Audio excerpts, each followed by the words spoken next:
Well, this is really special for me. I'm Lindsay Waddington, and this is my good mate here and an Australian icon. It's great to say he's a mate, and we've just recorded some music and that here in the studio, which I'm so proud of. It's in my short career so far, what I've done in music, it's one of the highlights for me.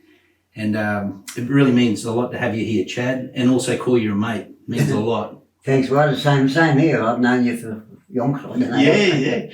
Yeah. I've always admired you.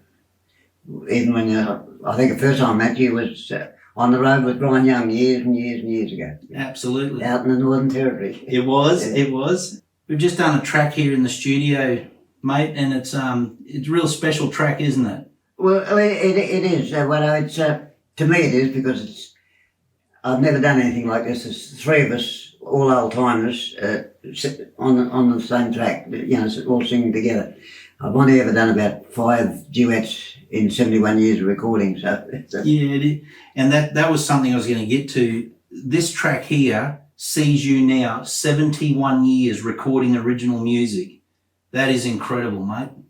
Yeah, well, to me, it is. I'm just thankful I'm still alive to be able to do it. We are too. And it might surprise a few people. This, I probably shouldn't say too much, but this is a bit of a different sort of a tone and topip, isn't it, for you? It is, mate. Yeah, it is. Yeah, completely different, because I'm strictly comedy, and to do something like this, it's a pleasure, because I'm trying. Even from when I always love trying something new. Yeah. That's the reason probably I'm still going, because I don't stick to the same old thing. I try to keep up with what's going on. Yeah. Now, there was something you were saying before, your very first recording, Chad. I reckon people out there will find this very interesting. There's no drop-ins, we'll go again. No, in those days, that was before there was no recorders. There was recorders, but there was no tape recorders. It was before tape. They had what they called a wire recorder, which was just sounded like tin. But when you go into the studio, you had 3 takes, and they cut it straight onto vinyl, and then they'd make a pressing out of metal to press the old 78s. But you do 3 takes, and they'd pick the best out of the 3, and if you didn't get it right with the 3, you didn't record. And even with the band, there was no band tracks and tracking. No, you all went in together into the studio. You had a mic each, and that was it.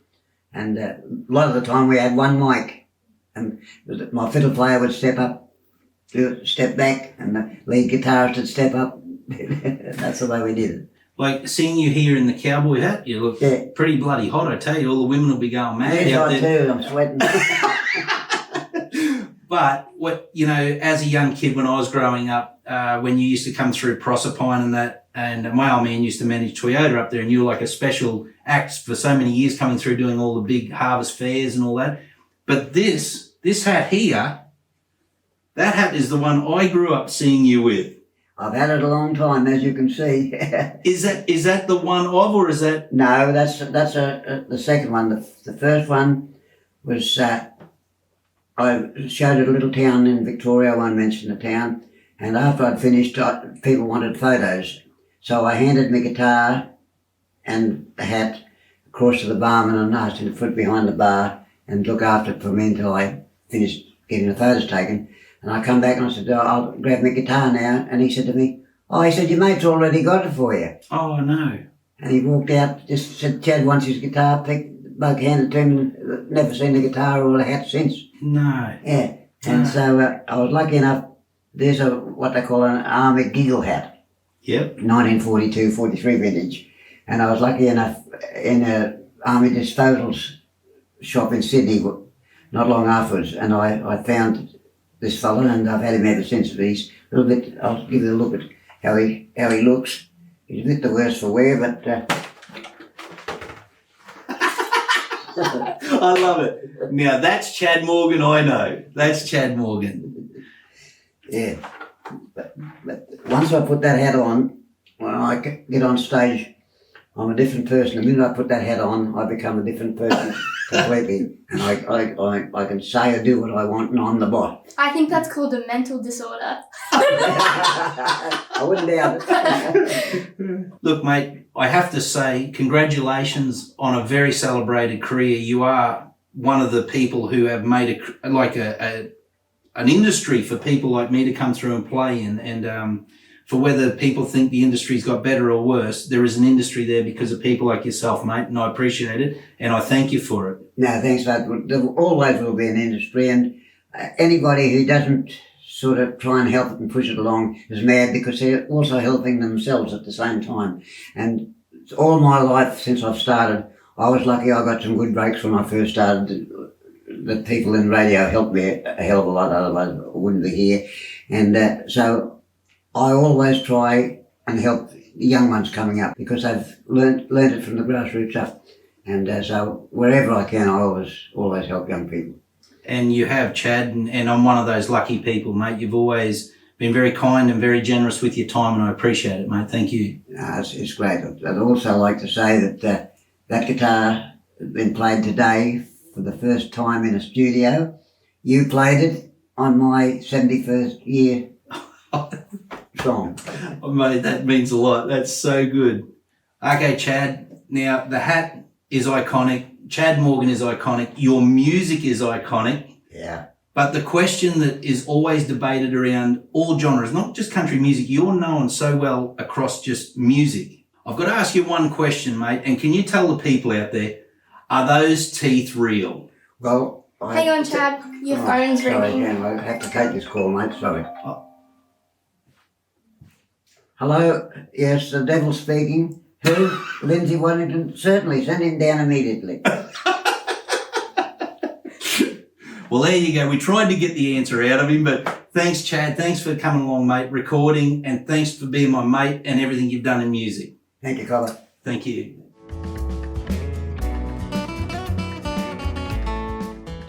And once again, another great mate of mine, somebody that's done a hell of a lot for me in my career, and I'm also proud to say we've become great mates as well. Mr. TerryGordon. Thank you. How you going, Well, Terry? that was good, thanks, mate. Wonderful. Yeah, And good to be with you. And we had you in the studio today, mate, doing a song. Yeah, we done. Alan and yourself wrote it, and Chad and myself was like the Deltones we were here earlier. But no, it's a great song, and it doesn't say anyone, but sadly most of our friends are passing away, and it fits all of them. We think of the whole lot, and Chad's had a lot more friends than me probably that's passed away. But No, I've got no friends, mate.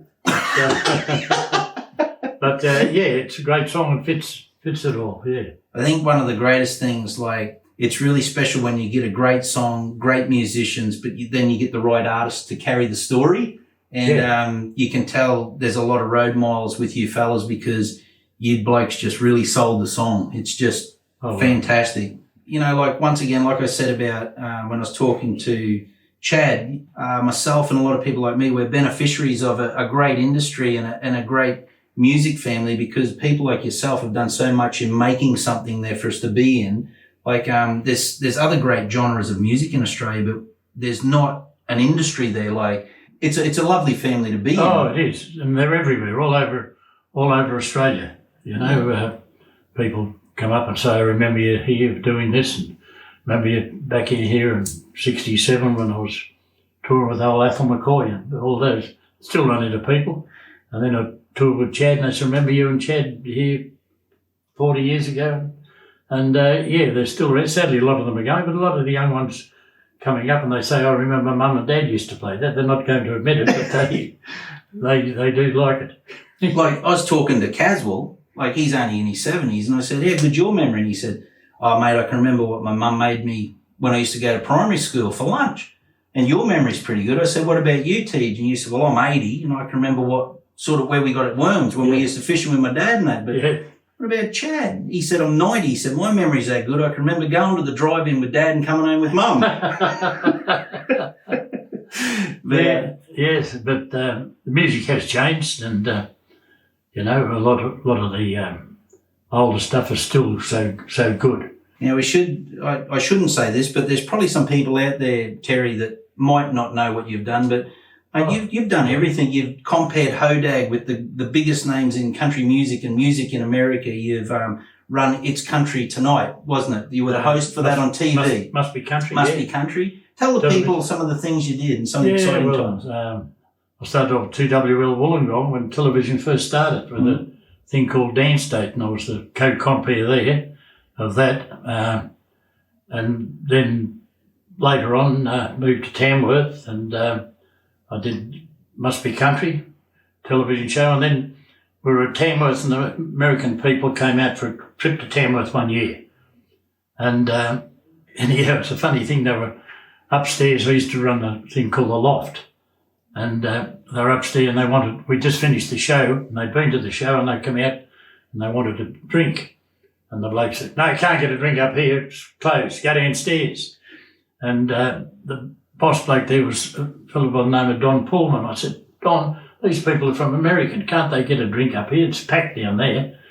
And he said, "Oh, I'll get behind." So he got behind the bar and served it, and they saw that. And they said, "How would you like to come to America one year to do our festival?" I said, "I'd love to." So anyhow, they went back and I'd forgot about it, and you wouldn't want to know, 2 years later, they came back and said, "We thought you were going to come over, you better come next year." And I just split with one of my wives. And I said, "I'm going. Next year I'm certainly going." So talked to them on the phone, and I rang up, and they knew I loved George Jones. And they said, "We want you to compare, but there's a bloke from Japan called Hank Sasaki. We'll get him. A guy from England, forget his name myself." They said, "Because there's 3,000 stations in the area, and we don't want to favour any one station." And they said, "You're comparing, and guess who you're introducing?" And I said, "Who?" They said, "George Jones." Oh. So I was thrilled. So anyhow, I went out and met him. We spent 2 or 3 hours out in the back. It wasn't the green room, it was a great big marquee. And he was talking about Australia, and anyhow, I introduced George. Out he went, and he said, "That guy's from down under." He said, "I've been down under a few times myself." And the whole audience stood up and cheered. Oh, really? And I stood by the side speaker box and bawled my eyes out the whole time. So, yeah, Bobby Bear and all those blokes got to know. And then the later years I've been bringing out Isla Grant, who's a household name, and Mary Duff. Yeah. From I know England. the sister up there. Beautiful. That's Chad around the corner. Sister up the duff.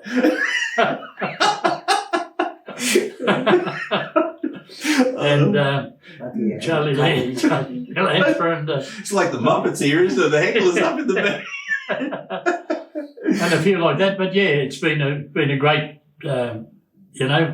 job for me, and I've loved every minute. I've spent a lot of years with Chad up through the Gulf country, and we run into it right up through the territory and all those places, and I still love it today as much as I did 60 odd years ago. It's an amazing thing too, Tej. You've had a brilliant career helping so many people, not just Australians, but other artists. Like you've mentioned a few, won't say their names, but they weren't that well known when you first brought them out here to Australia, but they're really well known now, mate. You're very good at what you do.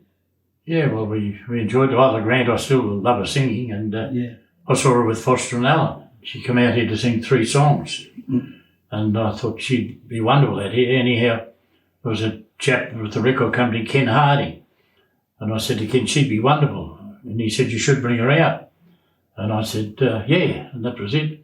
Next thing, he rang me up about 6 months later and said, "Isla Grant's coming out to see someone next week," and I told her that you were going to be the promoter and come down to Sydney and meet her. So I had to make Bernie Stall. Him and I went down and saw her. She come around. She said, "Looking forward to this tour," and we hadn't had a job for her. We soon did, and from one tour she done 5 for us, and Wow. she didn't go too good the first time, but once they got to know her, Got going. and she was wonderful, a great songwriter too. Getting back to yourself, mate, you've been a successful radio announcer, successful TV host, music promoter, but you're also a hell of an artist. You're a great artist, mate. You can have the audience captivated with your humour, your wit, and your just little side jokes. I asked Chad, when he was in the studio working on his last song, that would have been a record, I reckon. And I'm happy to be corrected if I'm wrong, but that was 71 years 71 recording. years. How long would it be for you, mate? 1962 I did my first recording, so that's 61 years, is it? Oh, jeez. Yeah, 61 Can years. we leave mathematics out of this? Yeah, about 61. I first recorded for a guy by the name of Ray Rumble, who's a mate of Chad's. He had 4BC in Brisbane. Yeah. And he had Sunset Records. He recorded myself and Ellie Laville and Johnny Greenwood, and Paul Lester done a EP, instrumental, and he was the first one to ever record for. And then I did recorded with W&G and many others, and the last few years I've been working with this great record company called Crosscut. And you've got a great studio here, and it's wonderful. I feel relaxed with you. You say, yeah, right, do this, do that, and it's good. We won't tell them secrets we have, but drop it in the end. And Yeah, no, but that's up to you. No, But no, it's been a great business, and I hope I've got another few years to go yet. I'm not over the hill, but I'm hanging on to the top. no, mate, all you fellas have got a lot in you yet. My dad retired at 68, never been in hospital, died at 68. Only retired 3 months and he died. So from then on, I'm not going to retire. You got a job for me next week? Can you whip us there? Well, but thanks, Terry. Thanks, mate. Thanks for everything, and let's make more memories, mate. Thank you. Thanks, Waddo. TerryGordon. And if you like any of their music, which you would, they're wonderful artists. Anybody in the world will enjoy their music. Their characters, they're unique, and they do some great stuff. Just look up TerryGordon, and the last interview was ChadMorgan, so look up Chad's stuff, purchase it, you won't be sorry. Fantastic. Thanks, everyone. Hope you all enjoyed today's episode. For more episodes, you can check out my YouTube channel or the podcast app, and follow my social media at Lindsay Waddington Music. See you all down the track somewhere.